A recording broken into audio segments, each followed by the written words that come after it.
Evidence by Lisa Torres.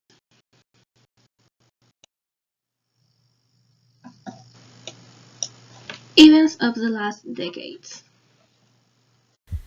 The collapse of the Soviet Union. It was in December 26, 1991. The Soviet Union disintegrated into 15 separate countries. It collapsed in 1991. This was a show of triumph for the democratic era over totalitarianism and the evidence of superiority of the capitalism over socialism. It transformed the entire world political situation, leading to a complete new way of politics, economy, and military alliances all over the world. The Internet. It was on August 7, 1993. It created a new whole source of information and was the beginning of a more communicated and informed world. The World Wide Web was released for everyone to use. The fall of the Twin Towers. It was on September 11, 2001. It was a terrorist attack to the World Trade Center in New York. But it turned only to the Twin Towers. Twin Towers were hit by two jet airlines and then collapsed. Over 3,000 people died. President Bush declared a war on terror and began bombing Afghanistan. Iraq War. It was from 2003 to 2011. It was a war mainly between USA and Iraq. The United Kingdom and got into it too.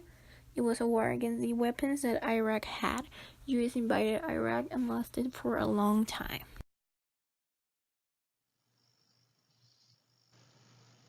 Barack Obama elected as President of the United States. It was in November 4, 2011. Obama won the election against John McCain, who was the Republican senator of Arizona. He became the first African American president in the US, showing a big change in the country. One of the reasons he became president was because of his influence in social media. Globalization is a process of interaction around the world. It involves trade, investment, technology, social media, etc. This affects nations worldwide, like changing things because of other nations' examples. Why did the globalization emerge? It happened because the world was growing in every sense. The human already knew that a lot of other nations that could help their own country grow. When they needed something, they asked another country, and the human takes influence from others. When a country had trades with another country, so they did with the partners. And now with the internet, we are all connected. Terrorism. Terrorism is when there are threats with violence made for any political reason. In most cases, what caused the terrorist attacks in the 20th century? Resistance, political, and religious movements. Nowadays, it's because the war between European countries and USA against the Islamic extremist groups, and the others are unhappy groups of people who want to change, but they go to extremes to change that. Unipolar world. Our world now has become a unipolar world. What is a unipolar world and why are we living in one now? A unipolar world is when everything seems to be in order for one nation. This nation seems to be above the other politically, economically, and socially. It is more common to call our world now a multipolar world, but after the Cold War we can't just ignore the power that the US has. How does the end of the Cold War relate with the unipolar world? The Cold War was a war between the Soviet Union and the US to see who is better. These two were the main powers back, so this means that the one who won will be the one with the most power, leaving the world in a system of unipolarism. And as we know, the US became this country.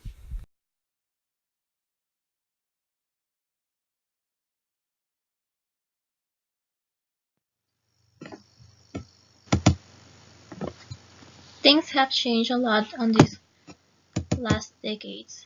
The world is evolving every day more. The countries get along with each other more than before. There is more international trade. There is less discrimination than before.